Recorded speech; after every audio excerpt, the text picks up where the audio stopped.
তো সকলে কেমন আছেন? আচ্ছা, আমি কি ভুল করেছি? আমি অ্যাকচুয়ালি ফ্লিপকার্টের বিগ বিলিয়ন ডেজ সেলে একটা স্মার্টফোন কিনেছি। আর সেটা হলো Xiaomi 14 সিবি। আর তার দাম দুর্দান্ত কমেই পেয়েছি। আমরা রিভিউ আনছি। কি আপনারা বলুন, ভুল করেছি? তবে আজকের ভিডিওতে কোনো ভুল নয়। আজকে শুধু সঠিক দুর্দান্ত খবর। আপনারা যে স্মার্টফোনগুলো পেতে চলেছেন সেগুলো জন্য আর দেরি করতে হবে না। সস্তার বাদশা Redmi Note 14 সিরিজ নিয়ে অনেক কিছু বলবো। ডুয়াল ডিসপ্লে, সস্তায় অনেক কিছু বলবো।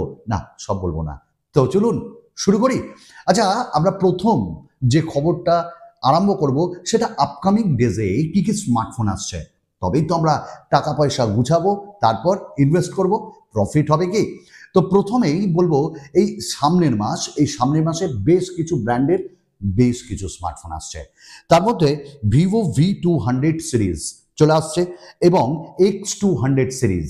আমি একটু ভুল করেছি, ভিভোর X200 সিরিজ, এবং এগুলি ক্যামেরার জন্য দুর্ধর্ষ হবে। X200 মিনি সিরিজও আসছে, এটাও কিন্তু দুর্দান্ত হবে। সঙ্গে আমরা OnePlus এর 13 এবং Xiaomi 15 সিরিজ অক্টোবরের 23 পাবো, মানে 23 অক্টোবর। সঙ্গে ওই X200 সিরিজও আমরা 14ই অক্টোবর পাবো। সঙ্গে IQ13, Realme GT7 Pro series এগুলোও পেতে চলেছে।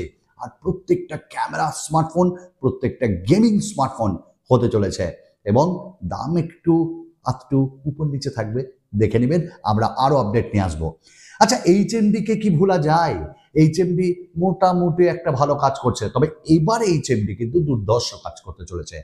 আপকামিং ডেজে HMD তাদের একটা ফ্ল্যাগশিপ স্মার্টফোন নিয়ে আসছে, যেখানে স্ন্যাপড্রাগনের 8S Gen 3 থাকবে, কার্ভ ডিসপ্লেও থাকবে, আরো অনেক কিছু। কি দাম? 35,000 টাকার অনেক নিচে থাকবে, এটা কনফার্ম। তাহলে আমরা HMD-কে বুকে তুলে নিব না দূরে ফেলে দিব, এটা তো আমাদের উপরেই নির্ভর করছে। আচ্ছা, এইবারকার এক্সাইটিং খবর হলো স্যামসাং অ্যাকচুয়ালি লঞ্চ করেই ফেললো, করব কি করব না এরকম করতে করতে S24 FE সিরিজ, এবং এই ফ্যান এডিশনে কি পাচ্ছি আমরা। অ্যাকচুয়ালি এই ফ্যান এডিশনে 6.7 ইঞ্চেসের 120 হার্টজের অ্যামোলেড ডিসপ্লে, যেটা ডাইনামিক বলা হয়, এক্সাইনসের 2400E 50+12+ 8 মেগাপিক্সেলের টেলিফোটো লেন্স, 10 মেগাপিক্সেলের সেলফি, 4700 mAh ব্যাটারি এবং 25 ওয়াটের আমরা ফাস্ট চার্জিং পাবো। স্যামসাং দুটো জিনিসে এখনো আটকে আছে, এক্সাইনসকে ছাড়তে পারে না, যতই লাগাক এপ লাগাক, আর 25 ওয়াটের ফাস্ট চার্জিং যে সাপোর্ট সেটাকে ছাড়তে পারে না। ও স্যামসাং একটু ছাড়ো, তবে তো উঠবে। আর এর দামও 60,000-এর কাছাকাছি থাকবে, বাংলাদেশে 70,000। আমি বলবো এইসব লেয়ার না গো, দাম কমে যাবে। আমাদের নেক্সট স্মার্টফোন ইনফিনিক্স ভালো কাজ করতে চলেছে। কার সঙ্গে? টেকনো অলরেডি দেখিয়ে দিয়েছে, ইনফিনিক্স দেখাবে। আর ইনফিনিক্স এবার নিয়ে আসছে জিরো ফ্লিপ সিরিজ, এবং এটিও তাগড়া স্মার্টফোন হবে এমনটাই শোনা যাচ্ছে। এবং ইনফিনিক্সের জিরো ফ্লিপে আমরা পেয়ে যাব দারুণ একটা processor, Dimensity from MediaTek 8200 UFS 3.1, 4700 mAh battery, 50 megapixel plus 50 মেগাপিক্সেলের আলট্রা ওয়াইড ক্যামেরাও থাকবে। দুর্ধর্ষ, তাই না? যাক, হাতে পেলে স্মার্টফোনটার কিছু বিশেষত্ব আপনাদের সঙ্গে শেয়ার করব। আসছে খুব তাড়াতাড়ি। দাম 30,000-এর মধ্যে বোধহয় রাখবে, বা একটু দাম বেশি থাকবে। ডুয়াল ডিসপ্লে স্মার্টফোন চাই নাকি দিয়ে দিবে লাভা তাদের 4th of অক্টোবর লঞ্চ করতে চলেছে অফলাইন মার্কেটে, লাভা অগ্নি 3। এবং এই স্মার্টফোনের হাইলাইটিং ফিচার হলো পিছনে একটা ডিসপ্লে থাকবে ক্যামেরার পাশে। আর এই ডিসপ্লেতে আমরা অলওয়েজ অন ডিসপ্লে সবসময় দেখতে পারবো। যে কোনো নোটিফিকেশন এলে তার নোটিফিকেশন আমরা ওখানে দেখতে পাবো, যেমন মেসেজ হোক, কল হোক, হোয়াটসঅ্যাপ হোক, যে কোনো কিছু। আর তার সঙ্গে এই স্মার্টফোনটাই যদি আমরা পারফরমেন্সের জন্য বলি, তাহলে থাকবে ডাইমেনসিটি 7300X, এবং কার্ভ ডিসপ্লে থাকবে 50 মেগাপিক্সেলের ক্যামেরা, এবং দারুণ ব্যাপার স্যাপার। তো মিডিয়াটেক ডাইমেনসিটি 7300X কেমন পারফর্ম করে সেটা তো আমরা আনবক্সিং অ্যান্ড রিভিউ ভিডিওতে আপনাদের সঙ্গে শেয়ার করব। দাম মোটামুটি 30,000-এর নিচে হবে। এইবার আমরা ছুটে যাব রেডমির দিকে। রেডমি নোট 14 সিরিজ লঞ্চ হয়ে গেল গ্লোবালি। এবং ইন্ডিয়াতে বাংলাদেশেও আসবে। কিন্তু এই Redmi note 14, 14 pro, 14 pro plus এগুলোর দাম আমার দারুণ লেগেছে। আগে দাম জানি, তারপর কাম জানবো। রেডমি নোট 14 যেটা, তার দাম 13,000 ইন্ডিয়ান রুপিতে, এবং নেক্সট যেটা 14 প্রো, তার দাম ইন্ডিয়ান রুপিতে 17,000, আর 23,000-এ আমরা পেয়ে যাবো রেডমি নোট 14 প্রো প্লাস। খুবই কি পেয়ে গেছে। আচ্ছা, এবার আমরা কি কি পাচ্ছি?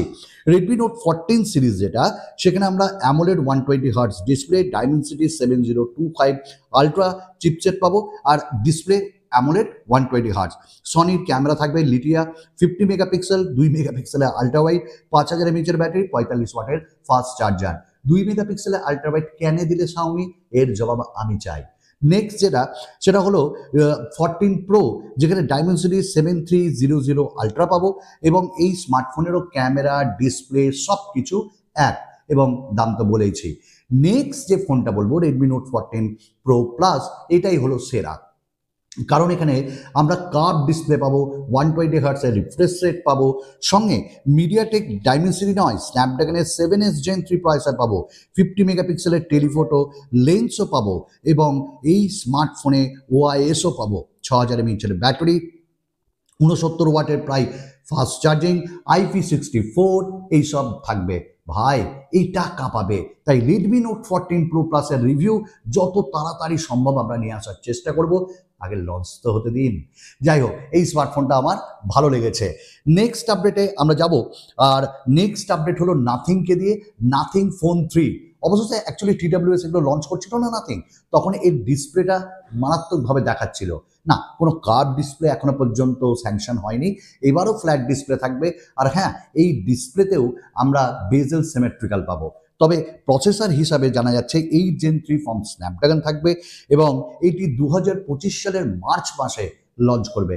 থাকবে গ্লিপ লাইট, থাকবে গো থাকবে।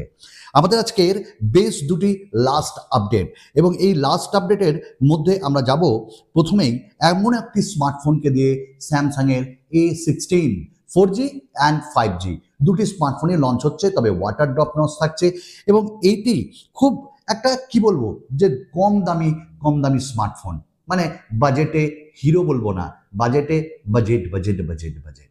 যাই হোক, এইটুকুন আপডেট ছিল আপনাদের সঙ্গে শেয়ার করার। আগামী দিনে আরো নতুন নতুন ভিডিও নিয়ে দেখা হবে বন্ধু।